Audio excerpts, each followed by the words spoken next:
கிறிஸ்துவிலே மிகவும் பிரியமானவர்களே, 12/12/2025 உங்களை சந்திப்பதில் மகிழ்ச்சி அடைகிறேன். வாருங்கள், ஒரு நிமிடம் நாம் ஜெபிப்போம்.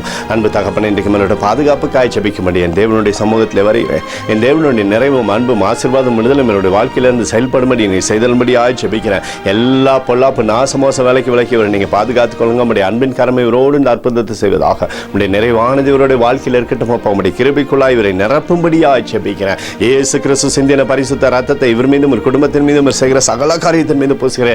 ஆகவே இந்த நாள் முழுவதும் மகிமையின் ஆசீர்வாதம் இவரோடு இருந்து செயல்படுவதாக நிறைவுக்குள்ளாக நடத்துங்கப்பா. 1 யோவான் 4:7 பிரியமானவர்களே, ஒருவரில் ஒருவர் அன்பாயிருக்க கடவோம் என்று சொல்லி எழுதப்பட்டிருக்கூடிய வார்த்தையின்படி ஆண்டவர் எப்பொழுதுமே ஒரு அன்பாவோடு இருந்து சகல காரியத்தையுமே ஜெயித்துக் கொள்ளும்படி செய்யுங்க.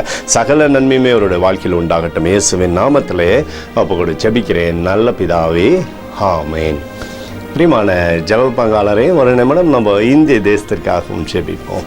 அன்பு தகப்பனே, 12/12/2025 இந்திய தேசத்திற்காக ஜெபிக்கும்படியாய் உடைய சமூகத்தில் வருகிறேன்ப்பா. தேசமானது நன்மை பார்க்கும்படி நீ செய்தரும்படி ஜெபிக்கிறேன். உடைய கோலும் கைத்தறியும் தேசத்தை தேற்றுவதாக உடைய நிறைவானது தேசத்திலிருந்து அற்புதத்தை செய்யட்டும். உடைய கிருபைக்குள்ளாய் தேசத்தை நிரப்பும்படியாய் ஜெபிக்கிறேன். எங்களுக்காக அடித்து நொறுக்கப்பட்டு கூடி இயேசு கிறிஸ்துவும் அவர் சிந்தனை வெளியேறப்பட்ட ரத்தத்தை வைத்து ஒப்பு கொடுக்கிறேன். அத்தோடு இந்திய தேசத்தில் எழுப்புதலை தரும்படியாய் ஜெபிக்கிறேன். எழுப்புதலை தருவீராக எழுப்புதலை எங்கள் கண்கள் பார்க்கும்படி நீர் ஆசீர்வதிக்கும்படி ஜெபிக்கிறேன். நேற்று மீண்டும் என்று மாறாதவராகி இயேசுவின் நாமத்தில் ஒப்புக்கொடு ஜெபிக்கிறேன் நல்ல பிதாவே, ஆமென்.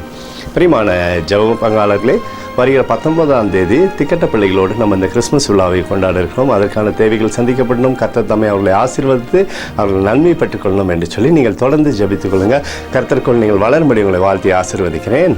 ஆமென்.